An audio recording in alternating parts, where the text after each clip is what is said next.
Hello friends, welcome to our channel Edu Gyan. दोस्तों, एडु ज्ञान के ऑनलाइन प्लेटफॉर्म पे आप सभी का स्वागत है।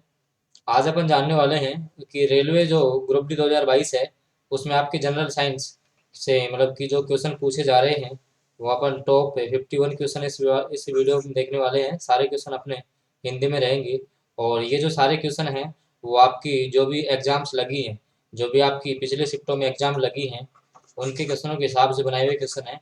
तो यहाँ से आपको 2 से 3 क्वेश्चन लगभग हर शिफ्ट में देखने को मिल जाएंगे। तो चलते हैं अपन क्वेश्चनों पे देखिएगा कि उससे पहले मैं थोड़ा सा बता दूं आपको। उससे पहले जैसे क्वेश्चनों से पहले अपन थोड़ा सा थ्योरेटिकल पार्ट देख लेते हैं कि जहाँ से क्वेश्चन आ रहे हैं। कि सबसे पहले जैसे मान लो कि मैं लेंस की बात करूँ तो लेंस होता क्या है।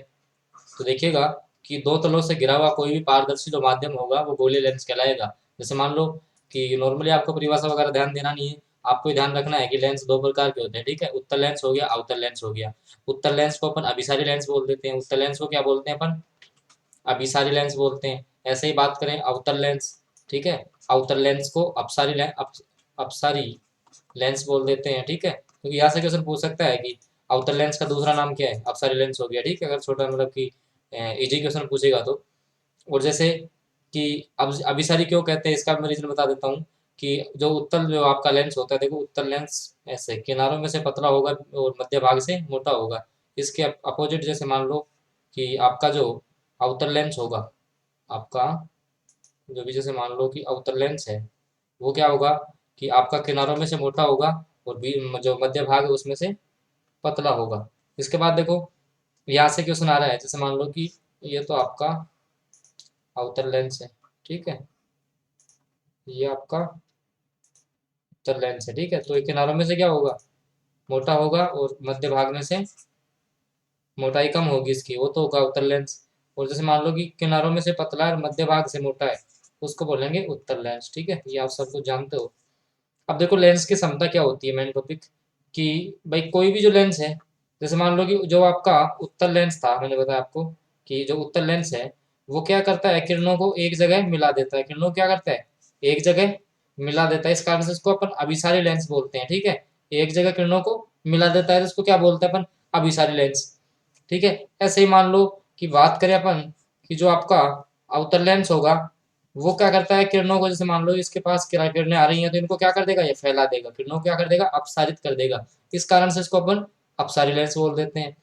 अब जैसे मान लो कि किसी भी लेंस द्वारा जो किरणों को अभिसारित या अपसारण, कहने का मतलब फैलाने या सिकुड़ाने की जो भी क्षमता है उसको अपन उसके बोल देते हैं लेंस की क्षमता कहलाती है। और इसका जो गणितीय मान है वो 1/f होता है। कहने का मतलब कि फोकस दूरी का जो व्युत्क्रम है वो आपकी लेंस की क्षमता कहलाता है। P बराबर होता है 1/f। P बराबर क्या होता है, 1/f होता है। फोकस दूरी का व्युत्क्रम आपका क्या कहलाएगा, लेंस की क्षमता। आप देखो इसका जो मात्रक है वो मीटर में होता है, ध्यान रखना। मात्रक किस में होता है, वो सॉरी, इसका मात्रक क्या होता है, डायप्टर। क्या होता है मात्रक इसका, डायप्टर होता है। और आपकी जो फोकस दूरी है वो आपकी हमेशा मीटर में होनी चाहिए। जो आपकी फोकस दूरी है, या मैं इसको थोड़ा सा अच्छे से आपको समझा देता हूँ, देखिएगा। इनको अपन मिटा देते हैं, ये आपको समझ में आ गया होगा। अब देखो मैं थोड़ा सा डिटेल में आपको बताता हूँ कि अपन बात कर रहे हैं किसकी।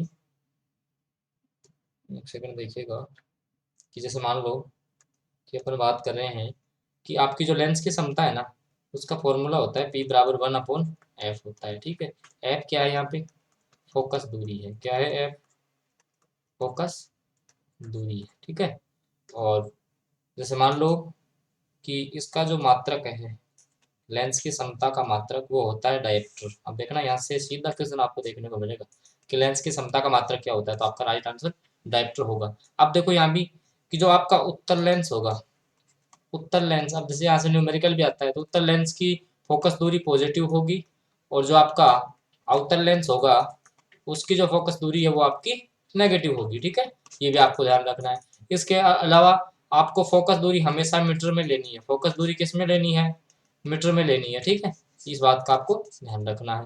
आगे देखिएगा, अब जैसे पूर्ण आंतरिक परावर्तन क्या होता है कि जब प्रकाश की किरण सघन माध्यम से विरल माध्यम में जाती है तो उसको कुछ भाग जो परावर्तित होकर वापस लौट आता है। ठीक है, जैसे मान लो कि प्रकाश की किरण एक माध्यम से दूसरे माध्यम में प्रवेश कर रही थी। ठीक है, नॉर्मली आप ये समझो कि जैसे ये सघन माध्यम है, ये आपका विरल माध्यम। अब सघन माध्यम क्या होते हैं, विरल माध्यम क्या होते हैं, इसकी चर्चा अपन ने प्रीवियस वीडियो में कर ली, तो आप प्लेलिस्ट में जाके वीडियो चेक कर सकते हो।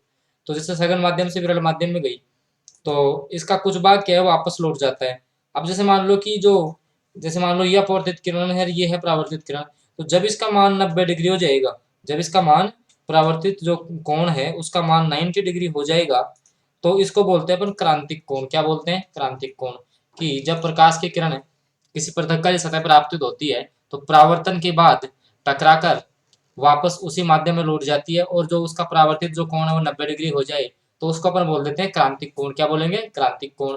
अब पूर्णांतिक परावर्तन क्या होगा, जैसे मान लो ये माध्यम था, जब प्रकाश की किरण ठीक है टकराई, अब परावर्तित होने के बाद क्रांतिक कोण से अधिक कोण। अब जब क्रांतिक कोण से अधिक कोण, भाई क्रांतिक कोण अपना यही बन जाता है, तो क्रांतिक कोण से अधिक कोण पे लौटेगी उसी माध्यम में, तो इसको अपन बोल देते हैं पूर्णांतरिक परावर्तन की घटना। कोई आपसे परिभाषा नहीं पूछेगा इसमें। अब देखो आपसे नॉर्मली ये पूछ सकता है कि भाई क्रांतिक कोण क्या होता है, जब परावर्तित कोण का मान 90 डिग्री हो जाए तो वो क्रांतिक कोण होगा। ठीक है, अब इसके एग्जाम्पल यहाँ से क्वेश्चन आता है, देखो। अब जैसे जल में रखी कांच की प्रखनली है वो चमकती है, क्यों, पूर्णांतरिक परावर्तन के कारण। ऐसे ही जैसे मान लो कि जो मरीचिका है, आपने सुना होगा, जैसे मान लो कि रेगिस्तान है ना, उसमें जल होने का भ्रम होना, कि जैसे मान लो रेगिस्तान में आप दूर से देखोगे तो मतलब ऐसे लगता है कि यहाँ जल भरा हुआ है। ठीक है, तो वो किस कारण से अपने को लगता है, या जैसे मान लो आप सड़क पे चल रहे हो, तो आप देखते हो कि थोड़ा आगे अपन को ऐसे महसूस होता है कि भाई जल भरा हुआ है आगे। ठीक है, जल का भराव है। तो ये सब कुछ किसके कारण से होता है, पूर्णांतरिक परावर्तन। प्रकाश की कौन सी घटना में ये होता है, पूर्णांतरिक परावर्तन में होता है। ठीक है, आगे देखिएगा। अब देखो अब अपन डिस्कस करेंगे जो आपके एनसीईआरटी के क्वेश्चन है, उनकी तरफ चलते हैं। यहाँ से अपना जो मेन वीडियो यहाँ से स्टार्ट होता है। देखिएगा कि प्रकाश तरंग किस प्रकार की तरंग है। अब देखो प्रकाश जो तरंग है वो आपकी किस प्रकार की तरंग है, अनुप्रस्थ है, अनुदैर्घ्य है, या उपयुक्त में से कोई नहीं है, इनमें से सभी। कहने का मतलब ऑप्शन नंबर जो है उसमें सभी। अब कैसी तरंग है प्रकाश, तो आपको बता दूं मैं, प्रकाश आपकी अनुप्रस्थ तरंग है। कैसी है, अनुप्रस्थ तरंग, ये आपका राइट आंसर होगा। अनुप्रस्थ क्यों, जैसे मान लो कि अनुप्रस्थ तो हो गई प्रकाश तरंग। अब जो आपकी ध्वनि तरंग है, ध्यान रखना ये भी क्वेश्चन आ सकता है, ध्वनि तरंग कैसी है, ध्वनि तरंग आपकी अनुदैर्घ्य है। अनुदैर्घ्य का मतलब, अनुप्रस्थ का मतलब तो जिसमें जो तरंग संचरण के कण है वो इसकी दिशा के लंबवत होंगे और इसमें समानांतर होंगे। ठीक है, अब क्वेश्चन नंबर 2, प्रकाश विद्युत प्रभाव का प्रतिपादन किसने किया। देखिए, तो जो आपका प्रकाश विद्युत प्रभाव है, जैसे मान लो कि आपने पढ़ा होगा कोई भी जैसे धातु की प्लेट है उस पर इलेक्ट्रॉनों की बौछार की जाती है, तो ये सारा कुछ किसने दिया। कहने का मतलब प्रकाश विद्युत प्रभाव का प्रतिपादन किसने किया, तो ऑप्शन नंबर सी आपका राइट आंसर होगा, आइंस्टीन। ठीक है, अल्बर्ट आइंस्टीन ने आपका प्रकाश विद्युत प्रभाव दिया। उसके बाद देखो अब अपन बात करेंगे वन लाइनर की। ठीक है, वन लाइनर क्वेश्चन के माध्यम से समझेंगे कि प्रकाश का रंग निर्धारित होता है। अब प्रकाश का रंग किससे किससे निर्धारित होता है, इसकी तरंग दैर्घ्य से। इसकी तरंग दैर्घ्य से आपको पता है कि सर्वाधिक जो तरंग दैर्घ्य है वो रेड कलर की होती है, जो लाल रंग है उसकी सर्वाधिक तरंग दैर्घ्य होती है, और सबसे जो कम होती है वो होती है बैंगनी की। बैंगनी रंग की जो तरंग दैर्घ्य है वो सबसे कम होती है। अब देखिएगा माध्यम के तापमान के वृद्धि के साथ प्रकाश की गति पर क्या प्रभाव पड़ेगा, तो तापमान का कोई प्रभाव नहीं पड़ता, प्रकाश की गति वैसी ही रहती है। कहने का मतलब जो प्रकाश का जो वेग है उस पर टेम्परेचर का इफेक्ट नहीं पड़ता है। आगे देखिएगा, प्रकाश छोटे छोटे कणों से मिलकर बना होता है, जिनको अपन क्या बोलते हैं, फोटोन। क्या बोलेंगे, फोटोन बोलेंगे। आगे देखिएगा, जो प्रकाश का है वो तरंग सिद्धांत किसने दिया, तो जो प्रकाश है उसका तरंग सिद्धांत हाइगेंस द्वारा दिया गया। किसके द्वारा, हाइगेंस के द्वारा। क्वेश्चन नंबर 5 है, अपवर्तक दूरबीन में क्या होता है, तो इसमें दो उत्तल लेंस लगे होते हैं जिनकी फोकस दूरियां अलग अलग होती है। तो जो दूरबीन होता है उसमें दो उत्तल लेंस लगे होंगे जिनकी जो फोकस दूरियां हैं वो अलग अलग रहेंगी। अगला देखिए कि आकाश का जो नीला रंग है वो प्रकाश की कौन सी परिघटना के कारण होता है, प्रकाश के प्रकीर्णन के कारण। प्रकीर्णन का मतलब समझते हो, प्रकाश का किसी भी अवरोधक से टकराकर वापस लौटना। ठीक है, अब देखिए क्वेश्चन नंबर 7, हम पृथ्वी के पृष्ठ पर सूर्य का प्रकाश से प्राप्त करते हैं, ये प्रकाश किस प्रकार के किरण पुंज हैं, तो ये है समानांतर, बिल्कुल समानांतर प्राप्त होते हैं। अब देखिए ये मैंने बता दिया आपको कि प्रकाश की तरंग कैसी होती है, आपकी अनुप्रस्थ तरंग होती है। आगे देखिएगा पूर्णांक क्वेश्चन नंबर जो 9 है, पूर्णांतरिक परावर्तन होता है जब प्रकाश जाता है हीरे से कांच में। ठीक है, हीरे से कांच में। इंद्रधनुष बनने का क्या कारण है, देखो तो इंद्रधनुष में देखो मैं आपको बता दूं वैसे तो कि इसमें जो आपका परावर्तन है वो भी होता है, प्लस आपका पूर्णांतरिक परावर्तन की घटना भी होती है। ठीक है, तो ये सारे रीजन होते हैं। वायुमंडल में सूर्य की किरणों का जल की बूंदों के द्वारा परावर्तन होना अपना इंद्रधनुष कहलाता है। अब देखो इंद्रधनुष में भी कंडीशन क्या है कि जो आपका सूर्य है, सूर्य उसका जो आप प्रेक्षक है जो देख रहा है इस इंद्रधनुष को, उसकी पीठ के पीछे होना आवश्यक है। आगे देखिएगा क्वेश्चन नंबर 11, मृग तृष्णा क्या है? मैंने बताया था आपको कि जल का झूठा भ्रम होना, तो अपवर्तन और पूर्ण आंतरिक परावर्तन की घटना है। कि जैसे मान लो आप वाहन चला रहे हो तो आप देखोगे गर्मियों के दिनों में तो आपको सड़क पे ऐसे लगेगा कि आगे इस पे पानी भरा हुआ है, लेकिन एक्चुअल में पानी होता नहीं है। तो ये किस कारण से होता है? आपके प्रकाश का परावर्तन प्लस पूर्ण आंतरिक परावर्तन की घटना के कारण होता है। अब देखो क्वेश्चन नंबर 12, जब प्रकाश की किरण एक माध्यम से दूसरे माध्यम में जाती है तो इसकी ध्यान रखना आवर्ती कभी भी चेंज नहीं होती है। प्रकाश की आवर्ती कभी भी चेंज नहीं होती है, तो आवर्ती हमेशा समान बनी रहेगी। क्वेश्चन नंबर जो 13 है, आकाश का रंग नीला प्रतीत होता है क्यों? तो इसका आंसर होगा प्रकाश के प्रकीर्णन के कारण। किसके कारण? प्रकाश के प्रकीर्णन के कारण। क्वेश्चन नंबर 14, किस गुणधर्म के कारण पानी से भरे बर्तन में डुबोई हुई छड़ मुड़ी हुई प्रतीत होती है? तो अपवर्तन के कारण। इन सब के बारे में, क्योंकि प्रकाश का परावर्तन अपवर्तन हमने पिछले वाले वीडियो में परिचर्चा कर ली थी, तो आप जो हमारा यूट्यूब चैनल एडु ज्ञान उसके प्लेलिस्ट में जाइएगा, क्योंकि आपको यहाँ से एनसीईआरटी साइंस एमसीक्यूज के रूप में प्राप्त हो रही है और यहाँ से आपको काफी हेल्प मिलेगी। आपका जो आरआरसी ग्रुप डी का एग्जाम है उसमें साइंस में आपको काफी हेल्प मिलने वाली है। क्वेश्चन नंबर 16 की तरफ, क्वेश्चन नंबर जो 15 है उसकी तरफ चलते हैं कि एंडोस्कोप क्या होता है। ठीक है, तो एंडोस्कोप मैं बता दूं आपको कि आपकी जो आहार नाल है, जो आहार नाल के एक्सरे प्राप्त किए जाते हैं वो अपने एंडोस्कोप से प्राप्त किए जाते हैं। ठीक है, हिंदी में इसको अंतर्दर्शी बोलते हैं। तो ये आहार नाल के भीतर देखने के लिए प्रयुक्त एक प्रकाशिकी यंत्र होता है। अब देखिए क्वेश्चन नंबर 16, मायोपिया से तात्पर्य। अब देखो मायोपिया बोलते हैं अपन निकट दृष्टि दोष को, जो आपका निकट दृष्टि दोष है उसको अपन मायोपिया बोलते हैं। हाइपर मायोपिया बोलते हैं दूरदृष्टि दोष को बोलेंगे। आगे देखिएगा, ये देखो क्वेश्चन भी आ गया। क्वेश्चन नंबर 17 है कि हाइपर मेट्रोपिया का अर्थ क्या है? तो इसका हो जाएगा दूरदृष्टि दोष हो जाएगा। मैं आपको थोड़ा सा ये भी बता दूं कि जो आपका निकट दृष्टि दोष है, निकट, तो इसके निवारण के लिए आप अवतल लेंस काम में लेंगे। ठीक है, जबकि दूर वाले में आप उत्तल लेंस काम में लेंगे। ठीक है, ये भी आपको ध्यान में रखना है। देखिए एक आदमी 10 मीटर से अधिक दूरी की, अब देखो इसमें सिस्टम उल्टा है। निकट वाले में क्या है कि निकट दृष्टि दोष जिसको भी होगा ना उसको निकट की तो दिखाई देंगी, दूर की दिखाई नहीं देंगी। उल्टा सिस्टम है भाई, नाम से तो ऐसा लग रहा है भाई निकट की दिखाई नहीं देनी चाहिए। होता क्या है कि निकट दृष्टि दोष में निकट की वस्तुएं तो दिखाई देती हैं लेकिन दूर की वस्तुएं दिखाई नहीं देती। इसके निवारण के लिए अवतल लेंस काम में लेंगे, क्योंकि इसमें क्या है कि प्रतिबिंब रेटिना से पहले ही बन जाता है। तो प्रतिबिंब को जब आगे फैलाना है आपको, फैलाने का मतलब मैंने बताया था भाई अवतल काम में आएगा। अवतल को अपन अपसारी बोलते हैं। ठीक है, किरणों को फैला देगा, तो ये जो प्रतिबिंब है उसको रेटिना पे भेज देगा।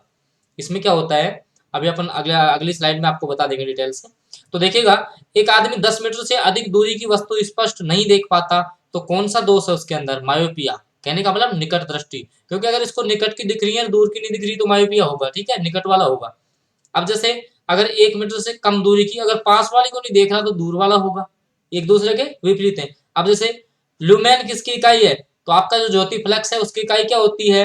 ल्यूमेन होती है। ठीक है, ये बहुत कम लोगों को पता होता है ये वाला क्वेश्चन कि ल्यूमेन किसकी इकाई है? ज्योति फ्लक्स की इकाई है। और रेलवे बार बार इस क्वेश्चन को रिपीट करता है।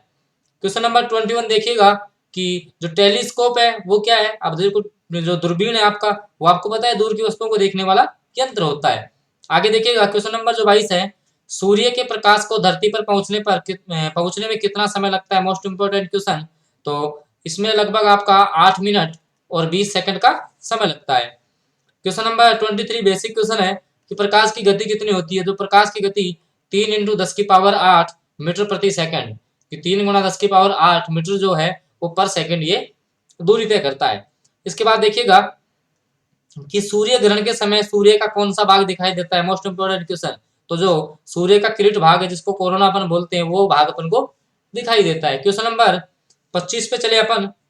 प्रकाश के ध्रुवण की घटना में यह सिद्ध होता है कि प्रकाश की तरंगे कैसी हैं? अनुप्रस्थ तरंगे हैं। ठीक है, प्रकाश की तरंगे कैसी हैं? अनुप्रस्थ तरंगे हैं। ये मैंने आपको पहले भी बता दिया है।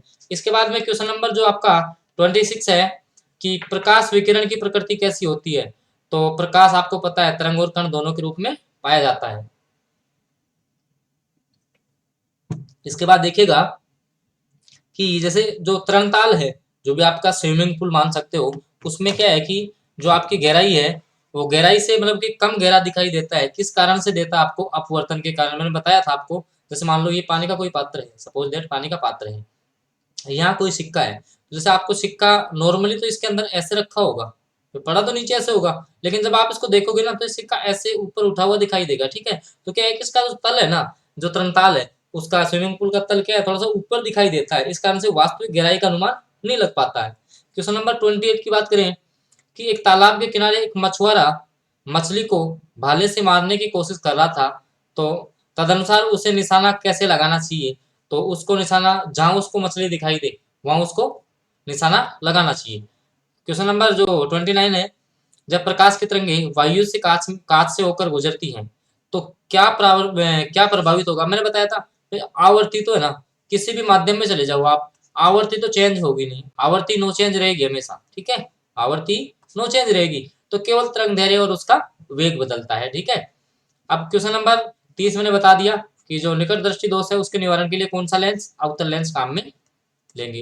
क्वेश्चन नंबर 31 की तरफ चलते हैं कि जब एक व्यक्ति तीव्र प्रकाश क्षेत्र से अंधेरे कमरे में प्रवेश करता है तो कुछ समय के लिए कुछ भी उसको स्पष्ट दिखाई नहीं देता है, बाद में सारी चीजें सामान्य हो जाती है। तो इसका कारण क्या होता है कि आंखों का जो अपना अंधेरा है उसके प्रति कुछ समय में अनुकूलित होना, कहने का मतलब कुछ समय लेता है। ऐसे ही बात करें, जैसे मान लो कि कोई भी किसी वस्तु को आपने देख लिया, तो उसका कुछ समय के लिए मान लो कि उससे ध्यान हट गया, आपने नजर हटा ली, तो उसका प्रतिबिंब कुछ समय के लिए अपनी आंखों में रहता है। सपोज दैट इसका प्रैक्टिकल करके आप देखना, किसी भी वस्तु की तरफ आप देखोगे तो उससे तुरंत नजर हटाना, फिर भी कुछ समय के लिए वो वस्तु है अपनी आंखों में लगता है कि ऐसी ही बनी रहेगी। तो लगभग 1/10 सेकंड, जो 1 सेकंड का जो 10वां भाग है ना, उस समय तक उस जो वस्तु है उसका जो इमेज है अपनी आंखों में रहता है, ठीक है। क्वेश्चन नंबर 35 की बात करें, एक काटा हुआ हीरा क्यों चमकता है? तो पूर्णांतरिक परावर्तन के कारण क्या है, हीरे में होता क्या है कि हीरे में जब प्रकाश की किरण एक बार प्रवेश कर जाती है तो बाहर नहीं निकल पाती है, इस कारण से हीरा अपन को चमकीला दिखाई देता है। अब देखो, किसी भी वस्तु का जो त्रिविमीय प्रतिरूप है, अब देखो जो भी त्रिविमीय प्रतिरूप होगा उसको बोलते हैं अपन होलोग्राफी। क्या बोलते हैं? होलोग्राफी। ये क्वेश्चन भी काफी बार पूछा जाता है, होलोग्राफी क्या है, 3D, इसको शॉर्ट में आप बोल सकते हो, ठीक है। त्रिविमीय चित्र लेने के लिए किसका प्रयोग करते हैं? होलोग्राफी, मैंने बता दिया है। क्वेश्चन नंबर अगला है, दूरदर्शन के संकेत एक निश्चित दूरी के बाद नहीं मिल सकते क्योंकि पृथ्वी की सतह वक्राकार है, ठीक है, वक्र के आकार की है, तो आगे तरंगे नहीं पहुंच पाती हैं। कपड़ों को धोते समय हम नील का प्रयोग करते हैं, वो करते हैं अपन सही वर्ण संयोजन के लिए। अब देखिए, जो पीले रंग का पूरक होता है नीला, ये आपको थोड़ा सा रटना ही पड़ेगा क्योंकि इसकी जो थ्योरी है वो काफी लंबी है। अब देखिएगा, पूर्ण सूर्य ग्रहण का अधिकतम समय कितना हो सकता है? तो इसका समय 250 सेकंड, आपको ध्यान रखना है 250 सेकंड होता है। अगले क्वेश्चन में चलेंगे कि पूर्ण सूर्य ग्रहण वही 250 सेकंड में बता दिया। अब देखो, सूर्य ग्रहण कब होगा? जब सूर्य पृथ्वी और चंद्रमा के बीच में होगा। जब सूर्य आपका पृथ्वी और चंद्रमा के बीच में होगा, देखो यहाँ, तब तो होगा आपका सूर्य ग्रहण। तब तो क्या होगा आपका? सूर्य ग्रहण। चंद्र ग्रहण में क्या होगा? जब होगा आपका चंद्र ग्रहण। देखो चंद्र ग्रहण में देख लो यहीं पे, जब आपकी पृथ्वी है ना वो सूर्य और चंद्रमा के बीच में आ जाएगी, सूर्य और चंद्रमा के बीच में आ जाएगी, तब आपका होगा चंद्र ग्रहण, ठीक है। अगला क्वेश्चन देखिएगा कि प्रकाश वायु की अपेक्षा कांच में मंद गति से चलता है क्योंकि वायु का जो अपवर्तनांक है वो कांच के अपवर्तनांक से कम होता है। भाई जिसमें अपवर्तनांक अधिक होगा उसमें उसकी गति कम हो जाएगी, ठीक है। क्वेश्चन नंबर 44 है, जल में वायु का बुलबुला जिसकी भांति व्यवहार करेगा वह है अवतल लेंस, ठीक है। वैसे क्वेश्चन इतना इंपॉर्टेंट नहीं है। अगला क्वेश्चन देखिएगा, किसी व्यक्ति का पूरा प्रतिबिंब देखने के लिए एक समतल दर्पण की न्यूनतम ऊंचाई कितनी होनी चाहिए? मैंने आपको प्रीवियस वीडियो में समतल दर्पण सारा करवाया हुआ है कि जैसे मान लो कि मैं इसका तो आंसर बता देता हूँ आपको कि किसी भी व्यक्ति का दर्पण में मतलब दर्पण में जो समतल दर्पण है उसमें अगर उसका पूरा प्रतिबिंब देखना है ना, तो उस व्यक्ति की जो ऊंचाई है उसकी आधी ऊंचाई का कम से कम आपका समतल दर्पण होना चाहिए, क्योंकि मैंने सारा कुछ बताया। जैसे मान लो यहाँ समतल दर्पण लगा हुआ है कोई, तो जितने दूर आपका प्रतिबिंब है ना, जितनी दूर वस्तु है उतनी ही दूर उसका प्रतिबिंब बनेगा। आप जैसे मान लो इस मिरर की साइड चल रहे हो, ये कोई मिरर लगा हुआ है, कांच है, समतल दर्पण इसकी साइड जा रहे हो आप 10 मीटर प्रति सेकंड के वेग से, तो आपको आपका प्रतिबिंब भी है ना 10 मीटर प्रति सेकंड के वेग से ही आता हुआ दिखाई देगा। तो ये समतल दर्पण के नियम अपन ने जो प्रीवियस अपना वीडियो था उसमें अपन ने डिस्कस कर लिया था। तो फ्रेंड्स, ऐसे ही वीडियो के लिए आप जो हमारा यूट्यूब चैनल एडू ज्ञान उसको सब्सक्राइब कर सकते हो और जो बेल आइकन का चिन्ह है उसको प्रेस कर लीजिए, ताकि आगामी जो वीडियो है उनकी नोटिफिकेशन आपको प्राप्त होती रहे। क्योंकि हमारा जो चैनल है उस पर आपको जो रेलवे ग्रुप डी है, रेलवे जो आपका ग्रुप डी है उसकी एनसीईआरटी साइंस प्लस जो भी एनालिसिस के आधार पर जो भी आपके अन्य क्वेश्चंस बन सकते हैं, ठीक है, उन सभी का निचोड़ आपको एक ही प्लेटफॉर्म पे मिल रहा है। तो इसके लिए आप जो हमारा यूट्यूब चैनल है उसको सब्सक्राइब कर लीजिएगा। तो फ्रेंड्स, मिलते हैं अगले वीडियो में।